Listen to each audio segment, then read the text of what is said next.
Je dirais que c'est un comportement qui est malsain avec la nourriture, mais qui découle d'un mal-être qui est bien plus profond. En fait, c'est pas juste le fait de ne pas manger ou au contraire de trop manger.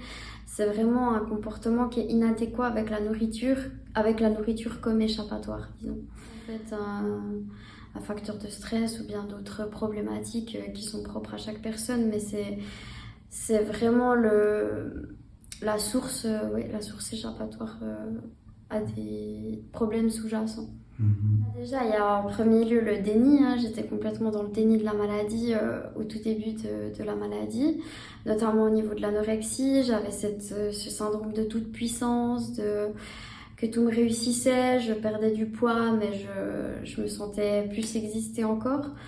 J'avais au niveau de la symptomatologie plutôt physique, j'avais des vertiges, j'avais une bradycardie, enfin mon cœur qui battait lentement, une hypotension orthostatique, et puis au moment de la boulimie, j'avais plutôt les ganglions lymphatiques qui étaient enflammés, des saignements des gencives dus au vomissement, et puis une difficulté à la déglutition à force de vomir. Oui, c'est vraiment une maladie qui impacte tout le quotidien de la personne, c'est-à-dire au niveau familial, social, scolaire. Et puis, donc au niveau scolaire, j'avais cette tendance perfectionniste, encore un symptôme de la maladie, ce perfectionnisme. Donc, c'est pas ce qui a impacté mes notes, enfin, ça n'a pas, disons, atteint mon niveau scolaire. Je restais tout le temps dans une assez grande réussite. Au niveau familial, bah forcément, ça inquiète beaucoup les parents, hein, de voir son enfant avoir un comportement inhabituel avec la nourriture.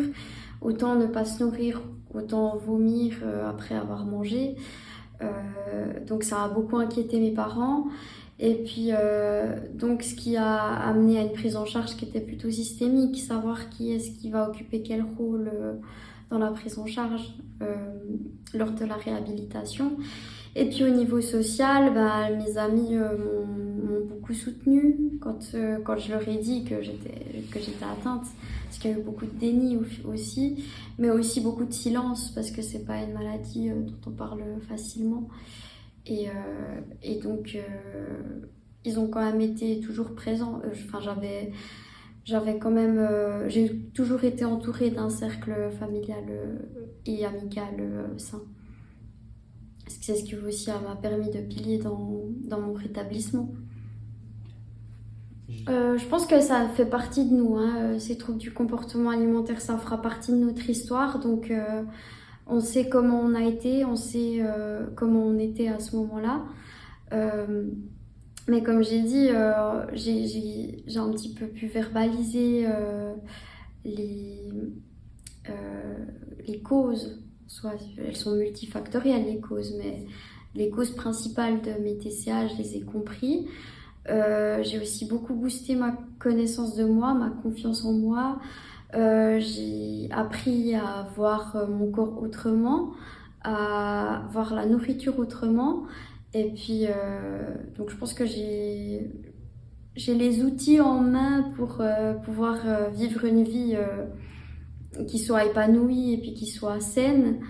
Mais après, je veux pas m'avancer trop non plus à dire que si j'ai des trop gros problèmes dans ma vie qui m'amènent à avoir des TCA, ben, c'est possible. Enfin, le risque zéro n'existe pas, je pense.